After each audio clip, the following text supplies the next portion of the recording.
Hi, I'm Dave Curlin. I'm the founder and CEO at Objective Management Group. And in 1990, we began evaluating and assessing salespeople, sales managers, and sales leaders.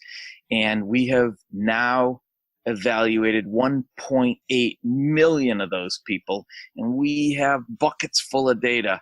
And that data tells some great stories. The why they aren't crazy, I think, comes down to so many of them, number one, still have a selling responsibility, and they make more money selling. They have more fun selling, and they use sales as an excuse to not spend their time coaching. Number two, I believe that there hasn't been a mandate laid down from the C-suite that says, you know what, we need to have a culture of coaching. And without that expectation and requirement, salespeople are left to their own devices.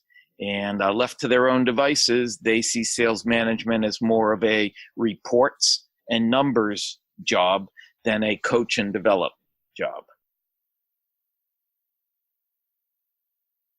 They say things are very ugly in sales management land. They say that overall only 10% of all sales managers are any good at coaching.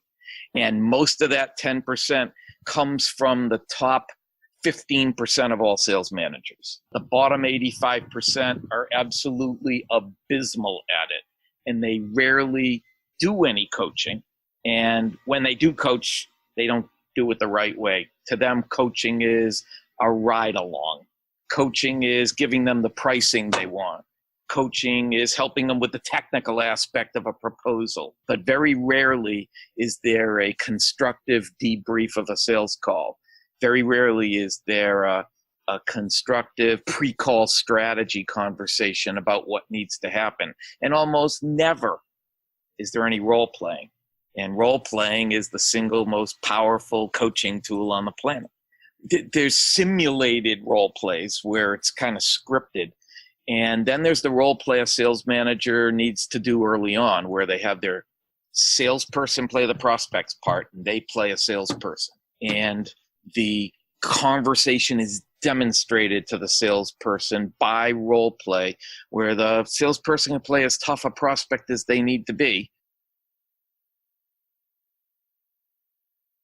I think that the proof of this is if you ask a salesperson that's about to make a call, a scheduled call, or go on a scheduled meeting. So what's this call going to sound like? Or how's this call going to sound? The most common answer to that question is, what do you mean? Well, how do you expect the conversation to go? Good, I guess. But what are the words going to be? Salespeople don't think about the opening question. And I believe that's the only question you need to bring to a meeting is the first question. And if you've got a good first question and you can be in the moment and actively listen and you're prepared to ask follow-up questions, then you can ask 50 or 60 follow-up questions to that first question, and it just sounds like a nice back and forth conversation. But salespeople tend to script out their questions, and one question's disjointed from the next, and it's an antidote to a good conversation. The best generic opening question, and it can be tailored and customized for the prospect, ought to be something like, we scheduled this meeting a couple of weeks ago when you decided to invite me to meet with you. What were you hoping that we could talk more about? And to that, a prospect can say, well, I was hoping you could tell us a little about yourselves, or I was hoping we could talk about this problem I shared with you. And the salesperson has two choices. They can, if they're asked to talk about themselves, they can say, I'd love to, but I'd like to put it in context. Is it okay if I ask you a couple of questions so I can talk about us in context? And then we never have to talk about us again, because it'll go question, question, question, question until we've hit 50 and we can summarize. Or if they say, I was hoping we could talk about the issue we started talking about on the phone, we definitely want to go that way.